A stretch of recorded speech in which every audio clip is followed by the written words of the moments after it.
Masechet Yevamot Daf Lamed Tet. We began with the second two of the four answers to the question that we asked yesterday. The question that we asked was regarding the Mishnah and Bet Shammai's opinion in the Mishnah.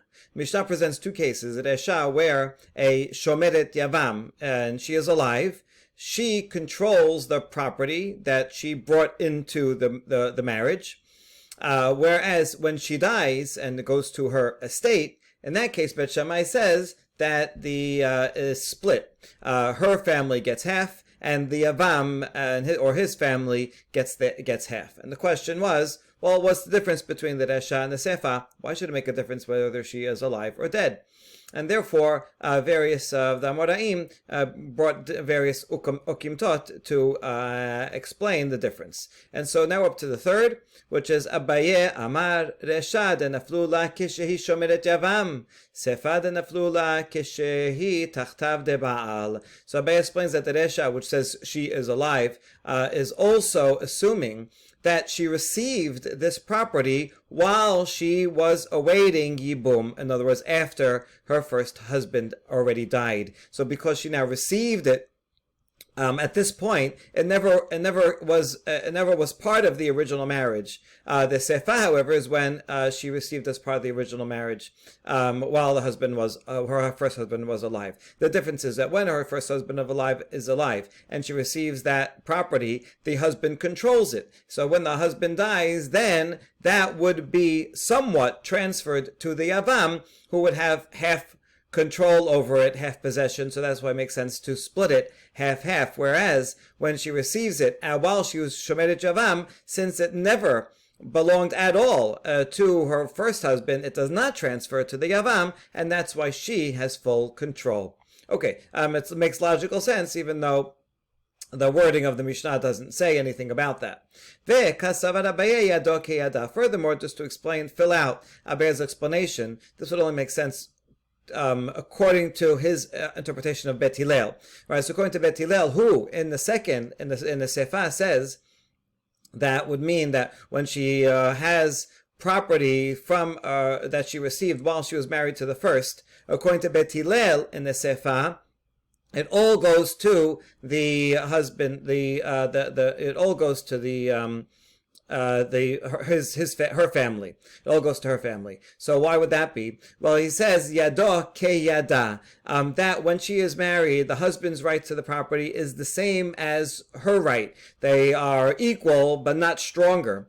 And for that reason, when she dies, it goes to the Yavam. Well, the Yavam's right to it is only less. It has to be less than the original husband, since that right is less, and her right is the same as before. Her right is stronger, and that's why when she dies, the property goes to her family according to Bet Hillel. Good. So we just wanted to fill in explaining Bet Hillel. Now, that was Abaye, and now Rava, the last explanation. First, Rava is going to challenge Abaye. Amar Rava, de nafli la kishehi tachtav de Baal, tekula alma lo pligi de yado adifa miyada. Says, no, I disagree with this assumption that you had. If she receives the property while she is still married to her first husband, everyone would agree that his hand in it, his right to it, is greater than hers. And therefore, when he dies and it goes to the Yavam, so the Yavam will be at least equal, about equally as strong as hers. And therefore, it's hard to explain why Bet Hillel would say it all goes to her side. And so therefore, he disagrees on that principle. And now Rava is going to present his own explanation to the contradiction for Bet Shammai. Ela idi v'idi naflula kishehi shomeret yavam. Both clauses are talking about when she receives the property while she is awaiting Yibum. Ve'eshad de la avad ba ma'amar sefad avad ba ma'amar. And here's the difference. In the first case that says she is alive, that is talking about where the Yavam also did that betrothal, that Kiddushin equivalent for Yibum, and designated her. So there, so that's where he did not do that. The Sefa is when he did do this designation. So when he's only a Yavam and just has a Zikah, that's very weak. and therefore she received the property while she was waiting. It's her property. She can do what she wants with it. The zikah is not strong enough for the Yavam to have any right over it. But when he does ma'amar, and now they're practically engaged, like kiddushin, and she then receives this property, then he has somewhat more control over it, to the extent that should she die, his family and her family would split it 50-50, according to Bet Shammai. Good, that explains Rava. Now, v'kasava Rava ma'amar le Bet Shammai. Now,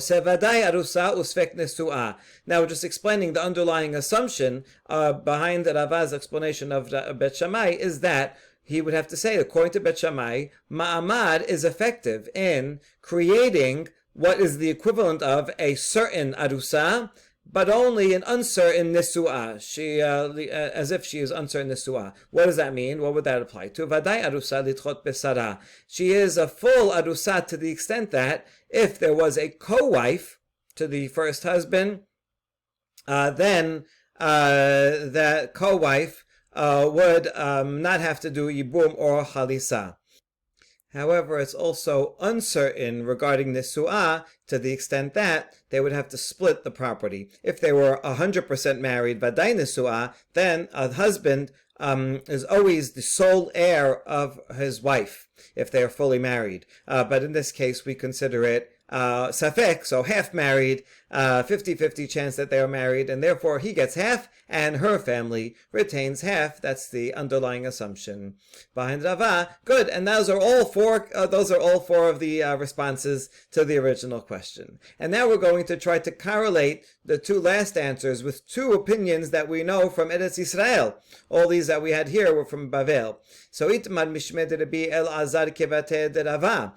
So we have a tradition that the Mishnah is interpreted by Rabbi Elazar in Eretz Yisrael the same way that Rava said it just now. Itmar Mishmed Rabbi Yosef Rabbi Chanina Kevate de Abaye.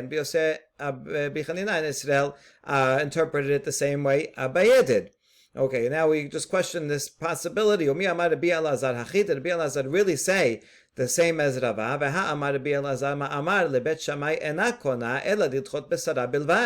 He said that according to Bet Shammai, doing that ma'amar, that type of kiddushin for yibum, is only makes an acquisition enough to the extent that the co-wife will be exempt from yibum and chalisa. That's it. But he doesn't say anything about inheritance, that it will be like safek nisu'ah, so that they will split 50-50. Sounds like it's not sufficiently strong to do that. And so then that would not be like Rava, because Rava says it is safek nisu'in, and that's why he splits 50-50 according to Bet Shammai.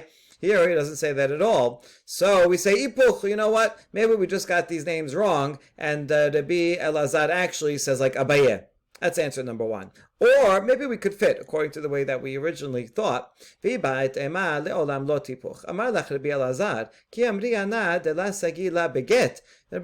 can say, listen, on my statement, I was just saying that it's not sufficient for her to, if they want to separate now, for her to get a get. They did ma'amad. You can't just give a get if he changes his mind. Ela de be'ainami chalisa. You need a get and chalisa. A get to undo the ma'amad, and you still need chalisa to undo the original zikah of yibum. Lachalok nechasim de lakane mi amarib. I didn't say anything about nechasim. You assume that since I said nothing, it means that he has no right to her property. No, but I just wasn't addressing that at all, and it could very well be that he agrees that there is a right, a half right, like a safek nisu'ah, the same as Rava, and so it could be that he does in fact match up. Good. Amar Rav Papa, diuka de matnitin kevate de Abaye, vaf agav de kashya meta. Now, Papa adds now that if you look carefully at the Mishnah, the wording supports best Abaye's interpretation. Even though it does say the word meta in the second case, that she died, and it actually doesn't really matter if she died or not. The main point is that in the Resha, she received the money while she was Shomeret Yavam. In other words, after her first husband died. In the Sefa, it's while he was alive, while she was still married to him, before he died. So even though it says the word meta, nevertheless, the other words, deketani, the next words, nechasim anichnasim v'yosin ima.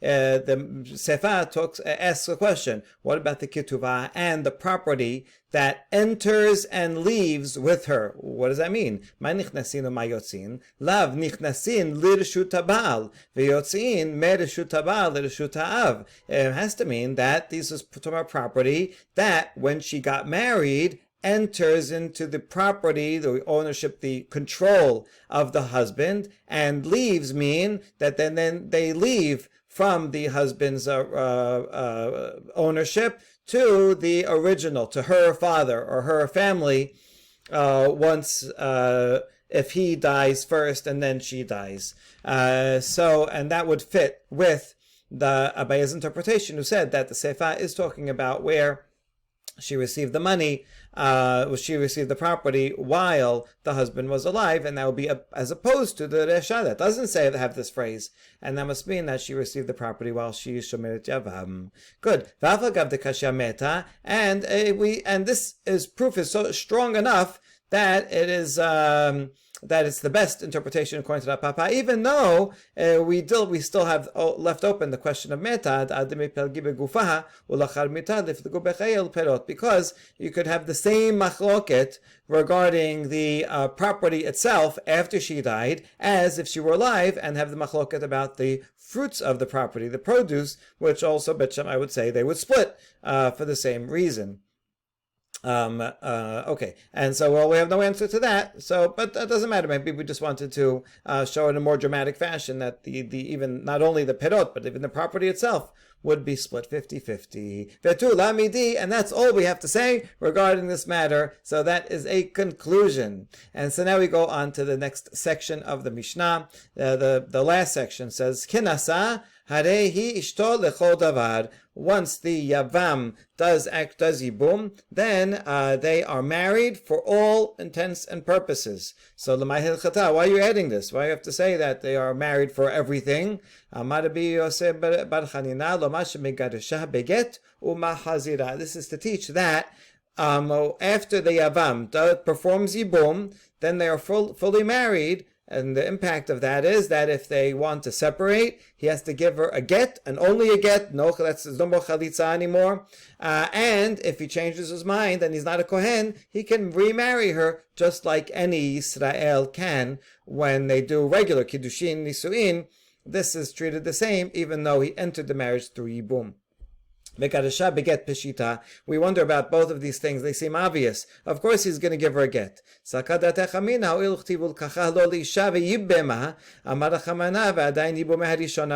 I might have thought, since the pasuk says that the Yavam takes her as a wife and also does yibum, since it adds the word and does yibum, implies that she still retains somewhat her identity as a Yevamah, and therefore I might have thought Bachalisa in beget lo kamash malan, that to end this union they have to do Chalisa and not get, because she still is considered a Yevamah, and therefore the Mishnah teaches us not so. You only need a get at that point. Mahazira, and they can remarry after a get. Bishita, isn't that obvious, right? Of course, if they were married and you got a get, so then of course you could come back and remarry. Well, I might have thought I might have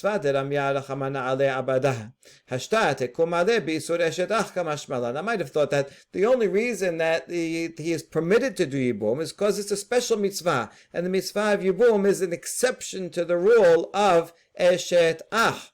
And so now he did the mitzvah, and he gave her a get. So now there's no mitzvah anymore. I might have thought that the prohibition of Eshet Ach will now reapply, because they're getting married now, not before a mitzvah. He did Yibum already.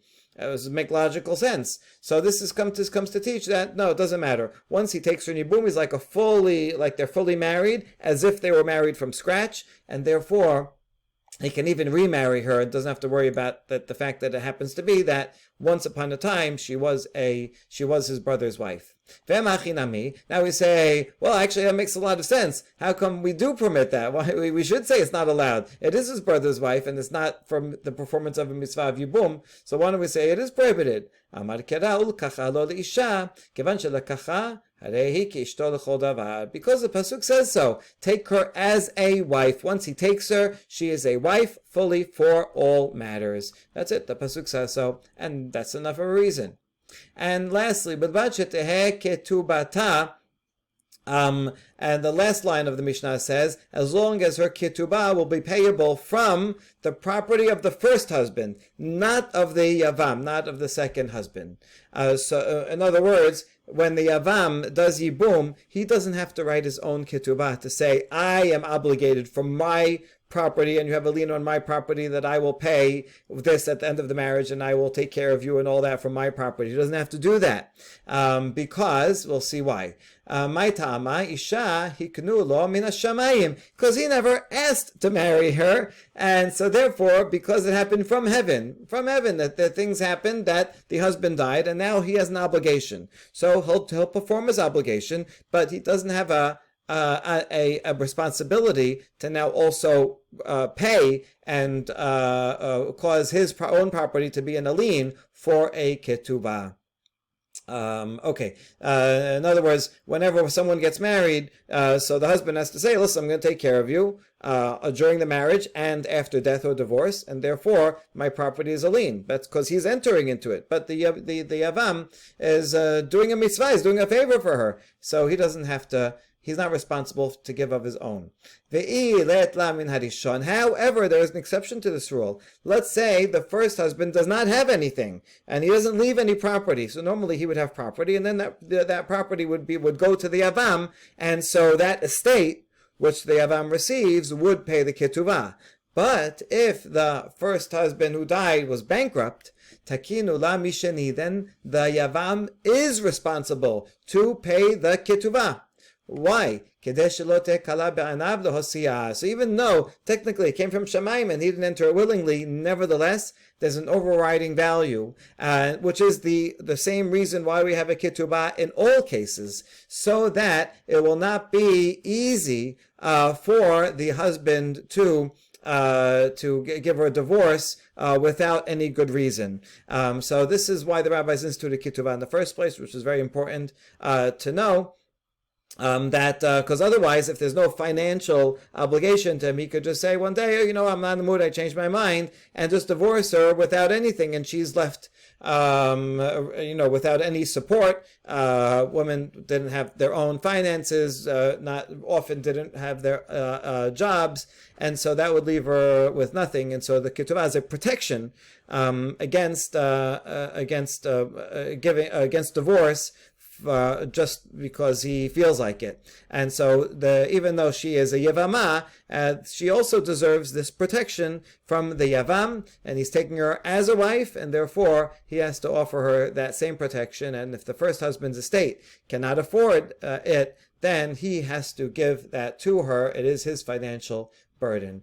So this is a very important source about the reason for ketubah in the first place. We begin the next Mishnah regarding which brother has the primary obligation to do Yibum or Chalisa.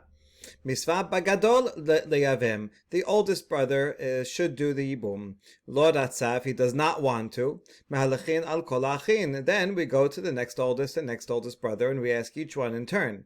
Lo rasu chozrin te'esel gadol. If none of them agree, then we go back to the oldest. V'omrim lo alecha misvah o chalos o yabem. And we tell him, you have the obligation, the mitzvah, you have to choose one, and you do chalitza or yibum, and we force the oldest to do one or the other. The court will force him to do one. Tala bekatan ad sheyegdil. Now, if the oldest brother says, listen, I don't want to do it, why don't you wait? I have a younger brother who's a minor.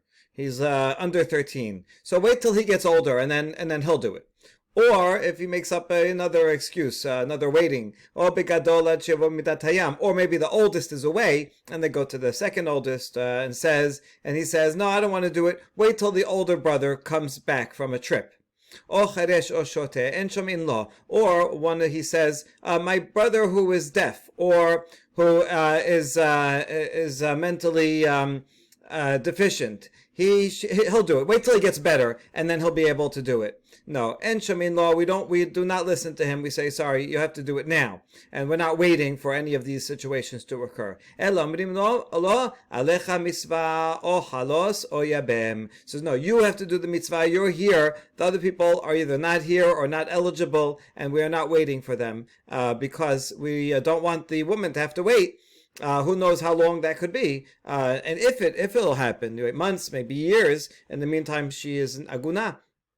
So we don't want that to happen, and therefore we say, no, if you're here, whichever brother is around and is eligible, must do it. All right, that's the Mishnah. Now Gemara will ask exactly which cases are talking about. Itmar, the Gemara is going to ask a choice. Biat katan v'chalisat gadol. What do you have a choice between the younger, and this the word katan, this is confusing. The word katan here does not mean a minor, but rather a younger one who's adult. The younger brother, who's an adult, says, I am willing to do yibum with bi'ah. Chalisat gadol. The oldest one says, I'll do chalitza. Which one is better? Peligi bar Rabbi Yochanan and Rabbi Yosha ben Levi. We know that these two sages, early Amoraim, disagree. We don't know who said what, but one of them, Hadamar biat katan adifa, Hadamar misvat chalisat gadol adifa. One of them says, better to do yibum, even if it's a younger of the brothers. Whereas the other said, no, better to do the oldest, even though it's going to be chalisa. What's their motivation? Manda mar biat katan adifa dehamisva biyibum. The one who says better for the younger brother to do bi'ah because the primary mitzvah is yibum. By doing yibum, you uphold the name of the deceased brother, you take care of the widow. So really the mitzvah, the best way to perform the mitzvah is yibum. So do it that way, even though it's the younger brother. The one that says better that the oldest one do it, even though it's chalisa, they would argue that when you have an oldest brother, then we don't take into account the willingness of the younger brother to do bi'ah. Right? For them, we focus on the primary obligation, which is the oldest, and so therefore he gets the first choice, and his chalitza is the primary mitzvah, and we forego the younger brother's willingness to perform yibum. Okay, now we're going to ask a question on each of them. We're going to ask on the second one, which is also a proof for the first opinion. Tenan lo rasa machazedin al kol achin. Then in the Mishnah, our Mishnah says if the oldest doesn't want to do it, then we go and ask the other brothers. My love, what does it mean that he didn't want to? So presumably that means he didn't want to do yibum. He says, listen, I'll do chalitza, but I don't want to do yibum. And yet we go and say, you know what, let's ask the other brothers first. So you see, even though the oldest one is willing to do chalitza, we say, wait, we're going to ask the younger brothers if they are willing to do bi'ah. And therefore, this is a proof that bi'ah yibum by a younger brother is better than chalisa by the oldest. Isn't that a good proof? Not necessarily. Lo rasa lachalos v'lo liyabem. Maybe when it says lo rasa, it means he didn't want to do anything. We go to him and says, listen, there's a Yevamot here. Do you want to do yibum or chalisa? And he says, nothing. Don't involve me at all. I'm just not interested. Go away. So he doesn't want to do anything. That's why we have to go to the next brother. Okay, now the Gemara asks, wait a second, if that's the case, then then that would be, I guess, the same true regard when you go to the next brothers, and they say, says they don't want to, and then you go back to the oldest, so it means they don't want to means that they don't want to do anything. They don't want to get involved at all, not chalisa, not yibum. So in that case, if nobody wants to get involved or do zero, everybody wants to do zero, they're just lazy, then why does it say that we go back to the oldest?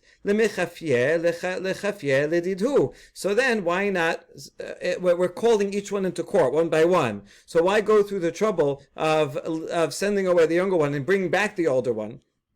Why not just, the younger one's there already, just tell them, okay, now that you're here, all your older brothers said no, they don't want to do anything, so we're going to force you. Why bother, if once you're forcing someone, why bother forcing the oldest? And the answer is, because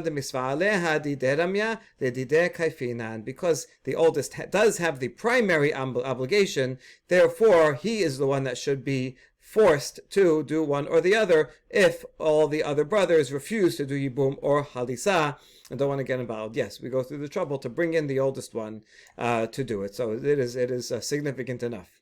All right, good. Now yet another proof for the opposite side. Tenan tala bekatan ad sheyagdil en sham ayin lo.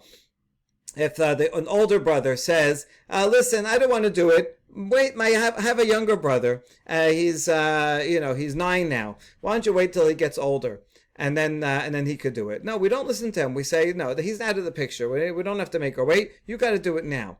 Now, if the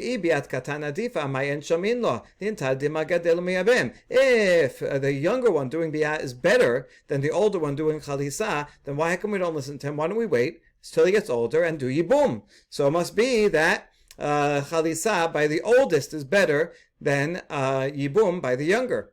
Vilitam. So that's the question. We answer. Vilitamich. According to you, ubegadol ad she'yavo midatayam en sham in law. Amai. They also, one of the other excuses to wait is that the oldest is away on a trip, and also there we don't listen to him. Amai. Why don't we listen to him? Ninta dima tevechales. Let's wait for him, and he'll come back and do chalitza.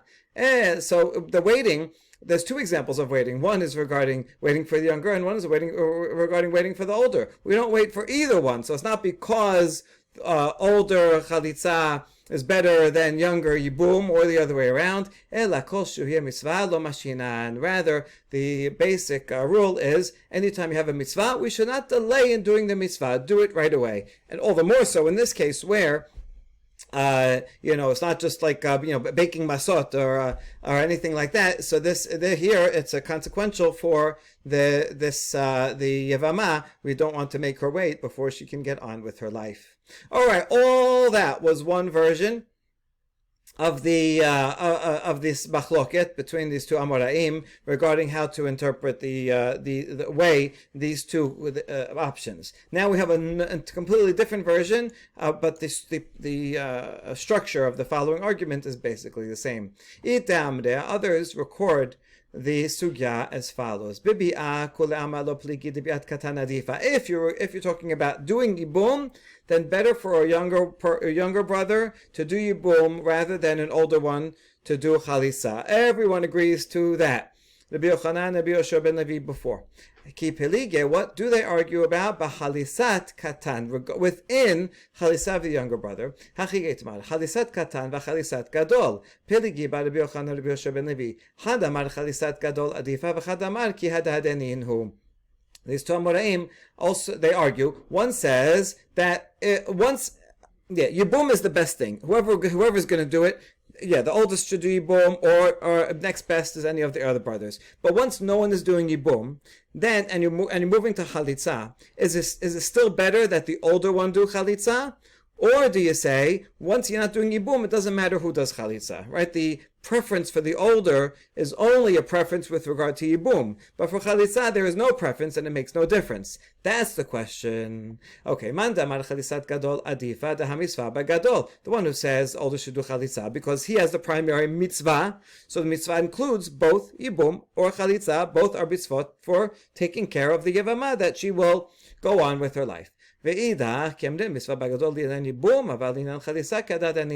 others say, when the Torah says that the oldest brother should come, it means the older brother should come and do Yibum. That's when we say he has a primary mitzvah. But if you're sending her away out of the family to go and marry in the shuk, it doesn't matter who's sending her away. It makes no difference. So that's the two reasonings of each side. And now we're going to bring the same proofs that we did before and apply them to this version of the machloket. Tena, now Mishnah says, Lo ratzu, chozin etzel gadol. You ask the older one first. If he doesn't want to, you go to each brother. If none of them want to, then you go back to the oldest and force him. My love, lo ratzu liyabem, ela lachalos. What does it mean they didn't want to? Doesn't that mean that each one said, I don't want to do yibum?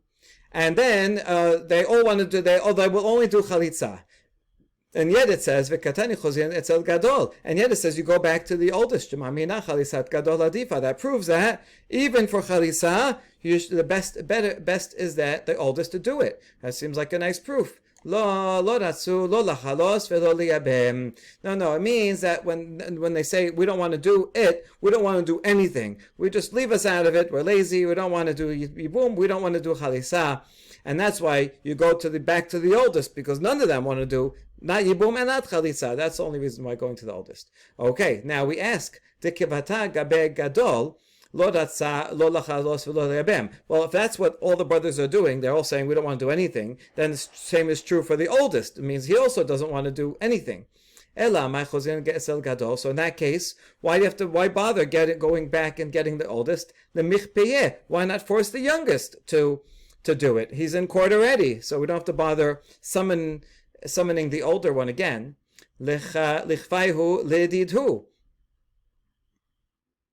Why bother bringing the oldest back just to force him? No, we can force the younger brother, whoever's there. Tell him, listen, you got to do one or the other. All your brothers said, I don't want to be involved. Well, then now you have to do something. Okay, Kevan. So that's the question. The answer is Kevan de misva aledi de ramya ledi de kafina. And so the answer is no. Since the primary obligation is upon the oldest brother, therefore we bring him back and we do force him. Originally, they all said we don't want to do yibum or chalitza, and so now we bring that back the oldest and say you have to do it, whatever you're going to do, right? So he didn't even say no to yibum yet that we would do, or say no to chalitza. He says no to everything. So we bring him back and say you have to pick one or the other. So therefore, there's no proof here that from this that it's best. Even if you're doing chalisah, that's best for the oldest to do it. All right, another proof for the other side. Tashema tala begadol ad shevo midinatayam and shomrein lo. If the if one of the brothers says, one of the younger brothers says, wait for the oldest brother. He's away on a trip. Wait till he comes back. It should be a few weeks now. We don't listen to him. We say, you're here now, then you have to do it. The brother who was away is not involved. That's what the Mishnah said. Now, if you think that it's best that the oldest do chalitza, so why are you saying don't listen to the younger one? And we should wait because, right, the older brother, no matter what he's going to do, for if you want to do boom, or even if he's going to do chalitza, best to wait for him because that's the mitzvah. So doesn't that prove that there's no mitzvah for the gadol to do chalisa? So then we ask, according to that reading, hold on, look at the other case. Also regarding a minor brother, who we're going to say, wait till he gets older. No, we don't listen. We don't wait for him.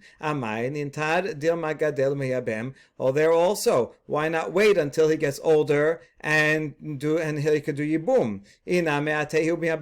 Or that the brother who's away will come back and do yibum. And what we see from here, it doesn't matter if it's the older or younger. The point is of this part of the Mishnah is we don't want to wait and delay a mitzvah. We do mitzvah right away, like we do Brit Milah. We'd like to do it in the morning and not wait. And so therefore we don't delay mitzvot, all the more so here when we're talking about an aguna. So that's why we don't wait, and the waiting has nothing to do with as a proof whether it's better to wait for the older or not. And therefore there is no proof in either direction, in either version of this machloket, Rabbi Yochanan and Rabbi Yoshua ben Levi. Now that we've finished this sugya about whether it's better for the oldest to do chalitza or younger to do yibum, we're going to get to a really essential, fundamental sugya about which is preferable in general, yibum or chalitza. We've been assuming until now yibum, and that is the majority opinion, but we will see an essential machloket about this. So we begin with a Mishnah in Bechorot. Tenan hatam, misvat yibum kodemet lemisvat chalitza. Yibum is preferable over mitzvah of chalitza. Both are mitzvot, but better to do yibum. It takes care of the wife and has a child that will continue the legacy of the deceased. Barishona, But that is only at first in the olden days when the Yavam had proper intention. He says, I am doing this for a mitzvah. And therefore, that was the proper thing to do. But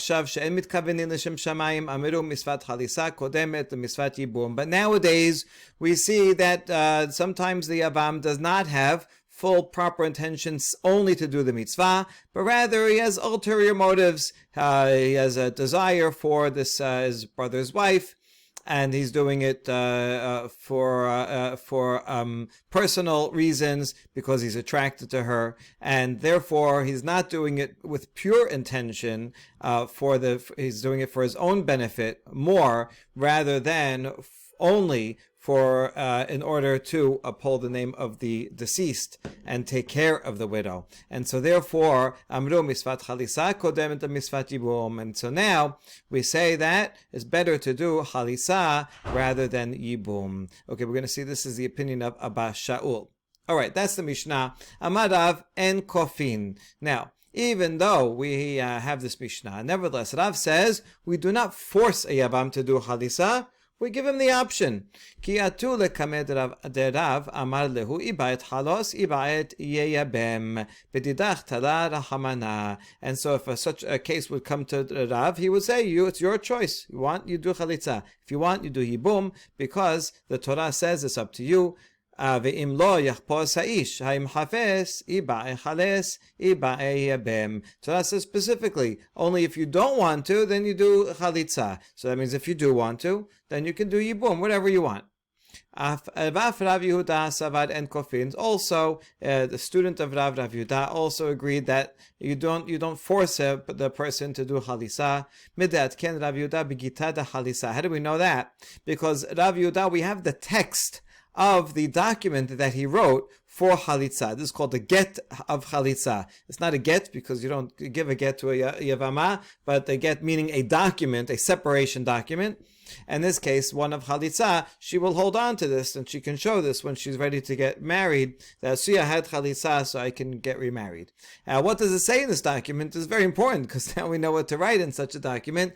It says, Ech pilonit bat pilonit akrebat yat piloni yevamaha kadamana lebedina. So in the document it says how this person, the daughter of that person, brought the yavam, and we give his name.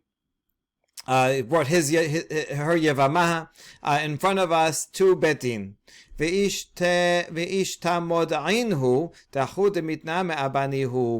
we verified that he is, in fact, the paternal brother of the deceased. So therefore he can do yibum. Or he can do chalitza. And we told him, this is the key line we're looking for. We told him, listen, if you want to do yibum, it's your right. And if you don't want to do yibum, then stick out your right foot, and then the yevama will remove his shoe or his sandal. And we saw, this is the Betin reporting, that yes, he did in fact extend his right foot. Ushrat sene me'al raglohi, and she took off the shoe from his foot, a way of shaming him. And she spat. She doesn't spit in the shoe. She spat on the floor, and it was visible to us, to the Betin, spitting towards him, to show you are disgraced. So two things that we are doing to disgrace him that he refuses. The shoe, the significance of the shoe may be that it has to do with acquiring a field. In order to acquire land, one of the ways to do it is to walk its breadth and its length, like Abraham Avinu does. Go and walk. Wherever you walk, right, that's what you will inherit. And so he is supposed to walk on the land and inherit the brother's property, and therefore take it over and eventually, continue his legacy. He refuses to do that, and therefore he has to take off his shoe, saying, I'm not going to take upon myself the responsibilities of the deceased. So that may be the idea behind the shoe. And anyway, it says there, so this is the point, it says that if you want to, you can, if you don't want to, you don't. We now conclude the same bill of separation concludes according to Rav Yehuda with the following words: and the court says we dictated to the Yavam that which is written in the Torah of Moshe. In other words, we made him say the following, because in that paragraph regarding Chalitza, they have a conversation, and the Bet Din has to activate to make sure that they say what they need to say. Torah says, "V'amera," she should come in and say, "Me'en yavimi," my brother-in-law refuses to uphold the name of his brother, his name in Israel. He does not want to do yibum with me. Lo avaya bimi. And then if they hear that, the elders call him the yavam, and they tell him, they ask him, and he says, "Lo chafasti lekachta." He confirms, "I don't want to take her." Well, then she comes and takes off his shoe and spits in front of him, v'aneta ve'amera, and she says, "Kacha ye'aseh la'ish asher lo yivneh et bet achiv." So she spits and she says, this is what should happen to a man who will not build his brother's house. So therefore, it's a public shaming, and everybody around will know that he did not fulfill this important responsibility. Okay, and so we have to know that this in fact was done. That's why we have it in the document. All right, the point of bringing this document is to say that within the document it says we gave him the choice. So you see, according to Rav and Rav Yehuda, we do give him the choice, and if he wants to do yibum, he can. Okay, now that we quoted this document, let's analyze one word in it. Ishta moda'inhu. It says that we identified this Yavam as being, in fact, the brother of the deceased. What does it mean to verify? One opinion says we have to bring two witnesses to come and say, yes, we know him, right, and we know how he's related. He is a proper Yavam, he's the paternal brother. But others say, no, you don't have to do official testimony. You can even bring a relative, a woman, people that are normally not eligible to be full witnesses, but that's enough. And that is the halacha, like the more lenient opinion, because after all, it's not like they're the only witnesses to a crime and no one else saw it, and so we rely on them, or they're not witnesses to a kiddushin, that they're seeing it is what activates it. They are merely revealing facts that are otherwise verifiable. So they're not going to come and lie and say this random person is a brother-in-law when he's not, because everybody knows, people, and their lie will be revealed, and so therefore this is something that we can verify independently. They're just helping to get us direct information, and so therefore we accept even that substandard testimony.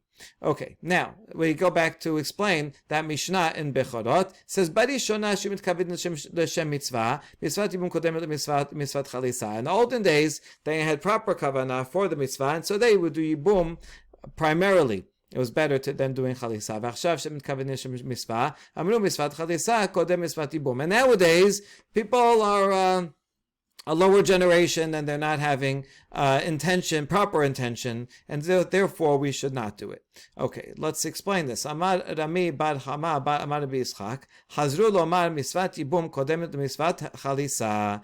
Right, so he explains that they changed their mind and they said that yibum is better. In other words, after this Mishnah, they changed back again, and so therefore, although originally you should do yibum, then they said no, do chalisa. But then after that, after the times of Mishnah, they went back and said, you know what, do yibum.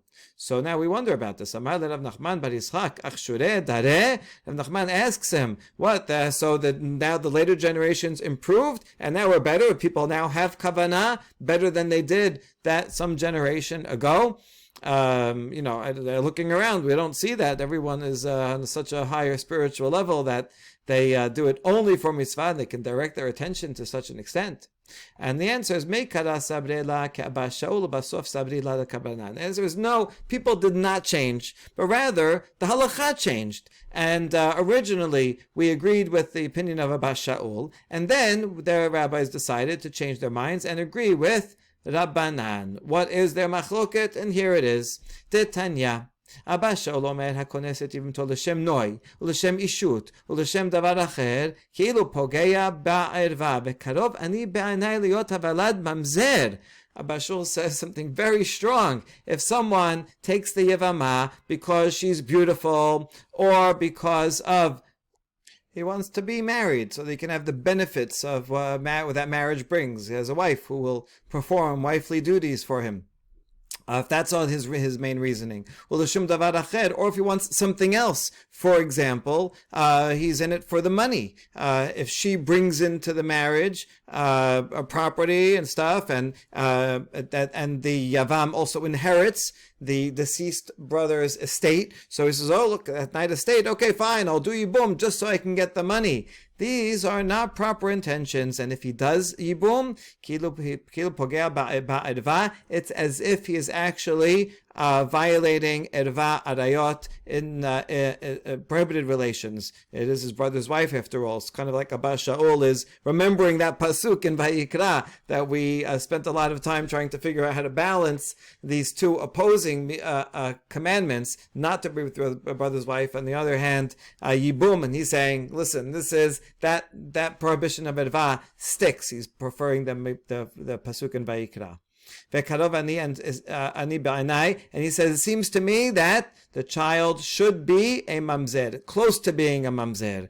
Okay, the Rishonim discuss how literally should we take him, and Ramban is like, very literally, the Yibum doesn't work, the child is a mamzer. Others say the Yibum works, but still he violates erva. So this is a very serious and extreme opinion. Chachamim say no. It just says the brother-in-law should come upon her and take her in any way, right? Better if his intentions are good, but it doesn't matter. Whatever his intentions are, he's doing the good deed, right? You know, when someone gives charity, to have their name on, only to have their name on the building. That's the best. That's not the best intention, but okay, he's still giving the money. Still the charity is being helped. So it's still a good deed, no matter what the intention is, according to Chachamim.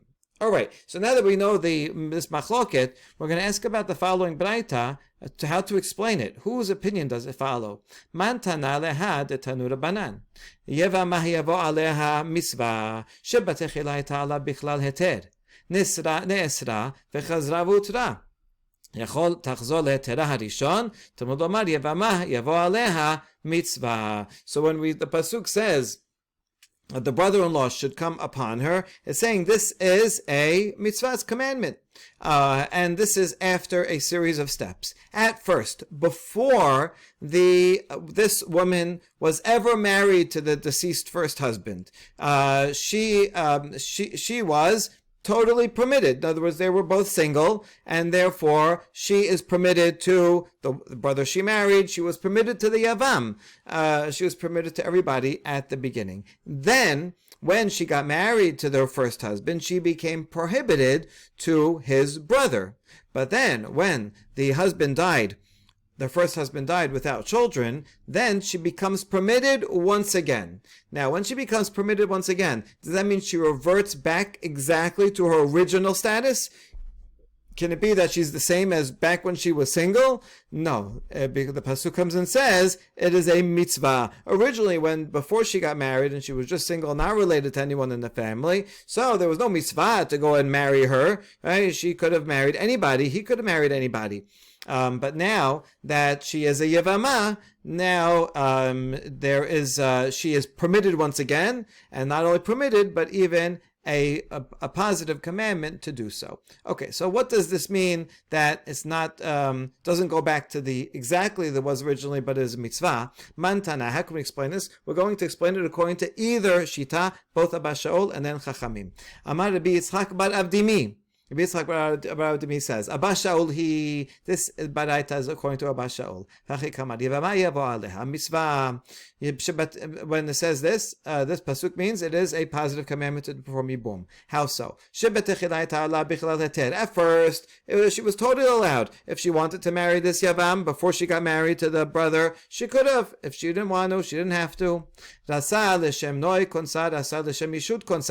for any reason, all right, if he saw that she was beautiful, he wanted to marry her, fine. If he wanted to marry her because he wanted to have a wife who would attend to him in a wifely way, fine. I mean, that's why people get married. There's nothing wrong with that. Once she got married to the brother, Reuven, then now she is prohibited to the brother-in-law, right? That's it, arayot, and don't even look at her. Now, does that mean that goes back after the brother dies without children? Does it go back to the original, and now he can take her and do yibum for any reason, even if it's just because she's pretty or she has money? That's why it says Yevamah. He should do it only if he's doing a mitzvah, only if his intention is purely for the mitzvah. So you see that, yes, while she was permitted, then prohibited, and then permitted again, the permission at the end is not exactly the same as the original permission. The original permission, we want to get married for any reason. Nobody cares why you want to get married, but afterwards it has to be for mitzvah. Good. That's all one. Rava Amar afilu tema Rabbanan. We can even explain this braita according to the rabbis. V'hachika Amar Yevamot yavo aleha misva shebatechila eta bichlal heter rasa konsa rasa eno konsa. So now we'll explain the whole thing according to Rabbanan. When the pasuk says the brother-in-law should come upon her, that is a commandment. So the history is, at first, before she was ever married, she was to the Yavam, the eventual Yavam, totally allowed. If he wanted, he could marry her. If he didn't want to, he didn't have to marry her. He has a choice. Then she became prohibited while she was married to the deceased brother. And then when that deceased brother actually died, she became permitted again. So does that mean the same permission? Rasa konsa, rasa ena konsa, they could do whatever he wants? Now the Gemara interjects. What do you mean that he can do whatever he wants? So do you really think that this means that rasa eno konsa, if he wants to, he could just leave her? Right? They are bound. She is bound to him. There is a zikah there. Is she going to go out with nothing? He has to do something. Ela ema, rather what this must mean is rasa konsa, rasa holesla. Oh, so now she goes back to her original permission. It's not the same exactly as the original permission. It means that if he wants, he can do yibum. If he wants, he can do chalitza. So is it exactly the same? So this teaches that he should come and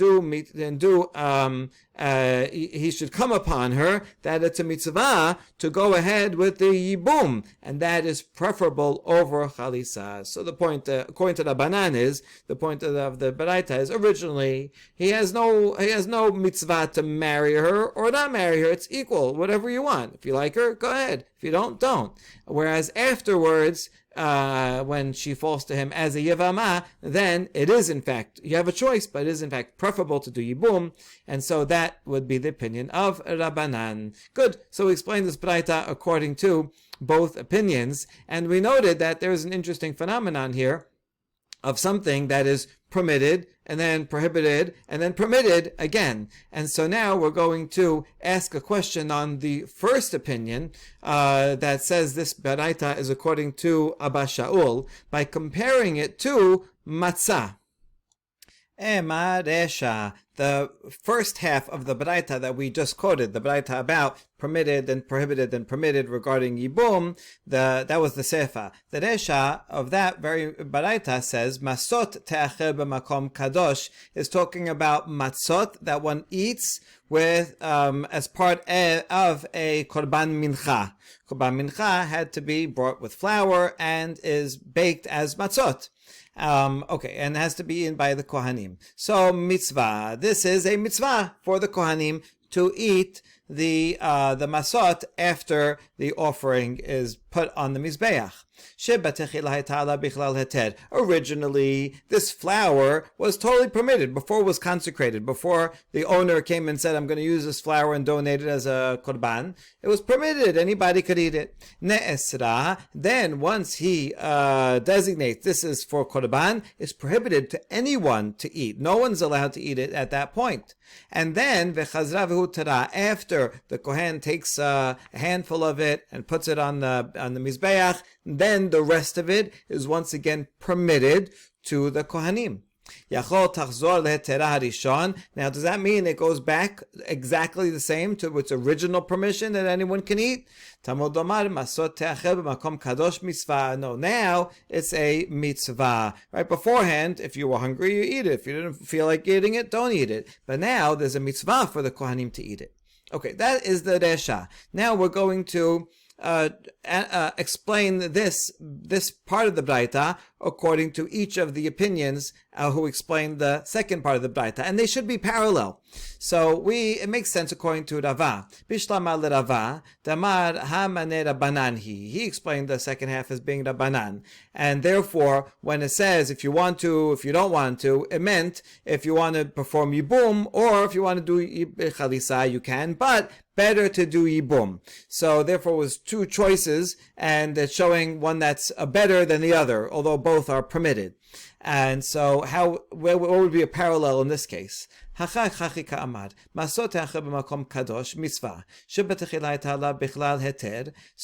Torah says, come and eat the matzot. This is a mitzvah. Originally, it was totally permitted, no matter what, and you can do whatever you want. If you feel like eating it, good. If not, not.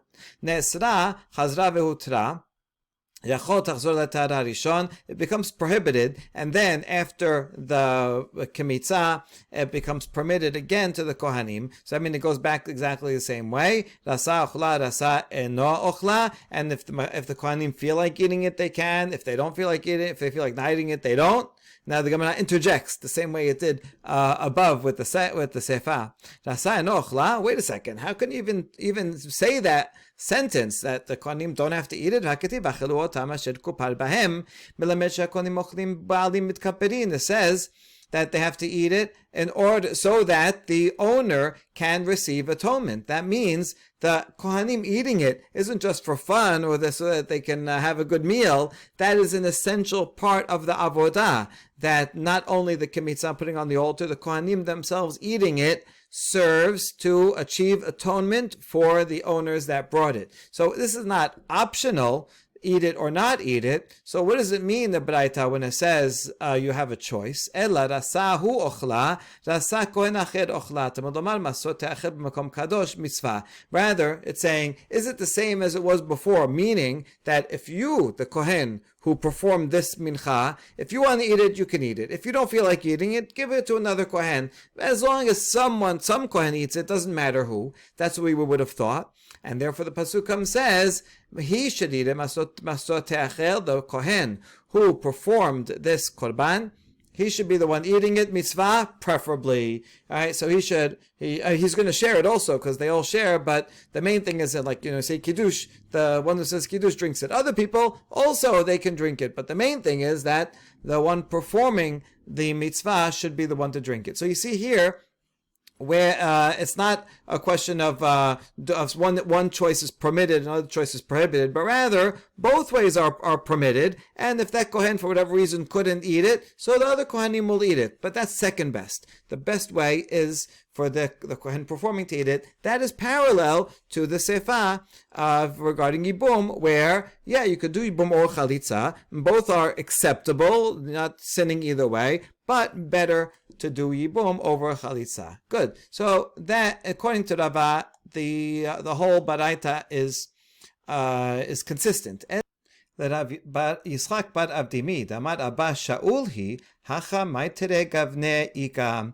According to Rabbi Yitzchak, who explained that the Baraita according to Abba Shaul about Yibum, and there he interpreted the question of the Baraita to be, can it be if you want to, you can do it, if you don't want to, you can't do it. He interpreted that to mean if you have proper intention, then that's fine. If you have improper intention and you were doing it just because she's beautiful, that's fine. Would you think that the same way it was in the original heter? No, don't think that. You can only perform Yibum if you have proper intention. So there, it was the same act that one is doing of bi'ah, but it depends. One is a way that of doing the mitzvah that is improper, invalid, and one is a way of doing the same thing that is valid and permitted.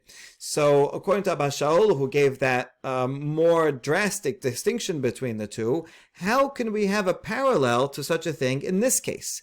Now, it's impossible to say that in this case, it depends if you have intention to perform the mitzvah by eating the mincha, or if you have intention for something else, because there is no law, and not relevant here. There's no law that if you're not having intention for the mitzvah, then you violate. There's no violation for the kohen eating it. He's supposed to eat it. I mean, it's good if he has intention, but there's no such thing here to say that would be a parallel to say, he has no intention and therefore he's violating something.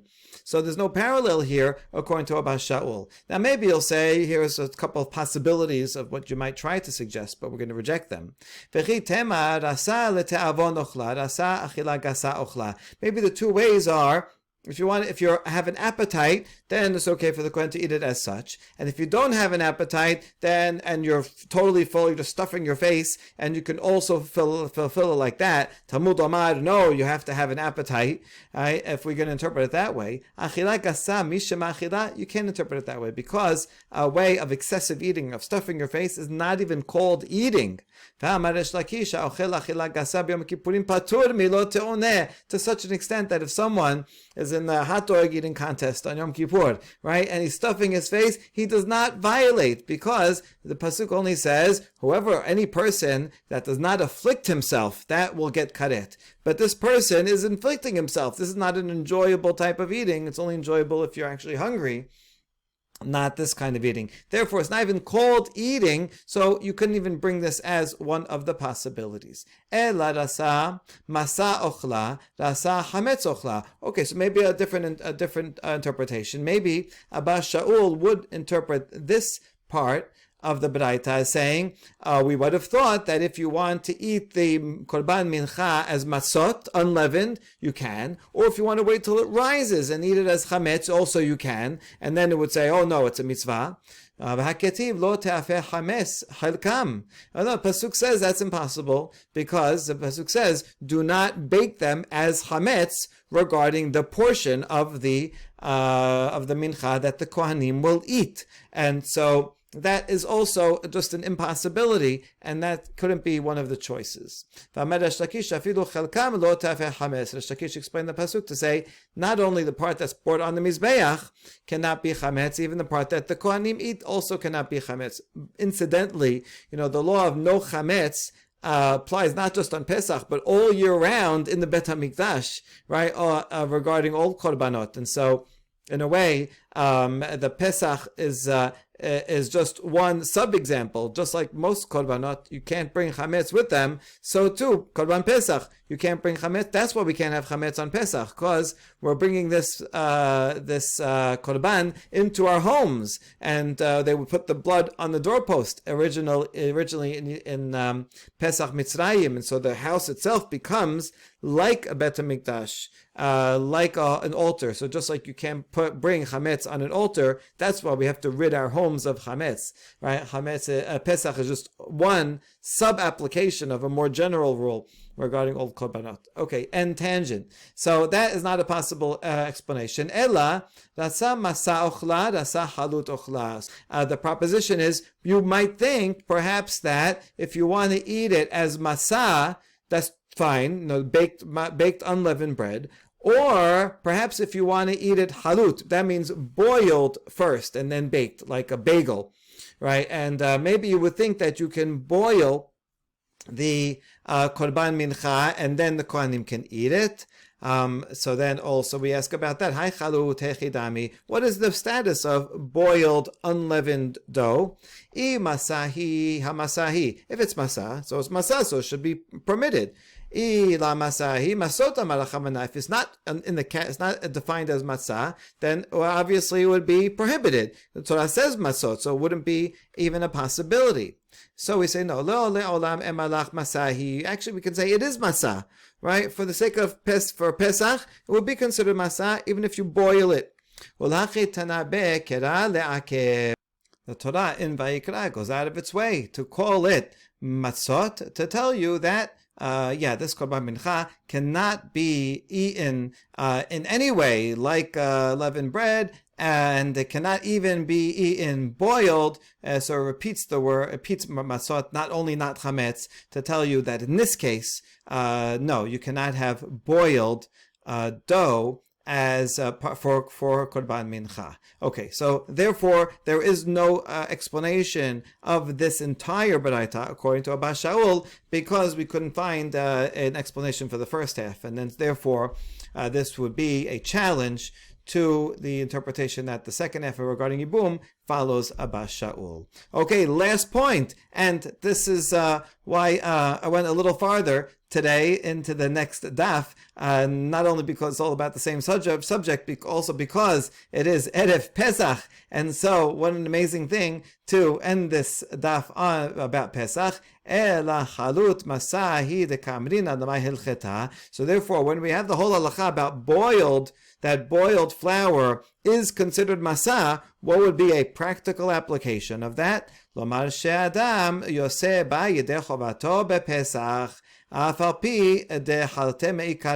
This teaches us that you can use this as masa on Pesach and to fulfill the commandment of eating masa, even though it's boiled first and then baked.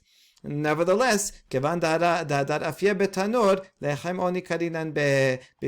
the end you are baking it, so it does retain the definition as lechem oni, poor man's bread, v'adam yoseh ba yedei chovato b'Pesach, and one can fulfill the mitzvah using it on Pesach. So a bagel version of masa, according to this Gemara, would be permitted.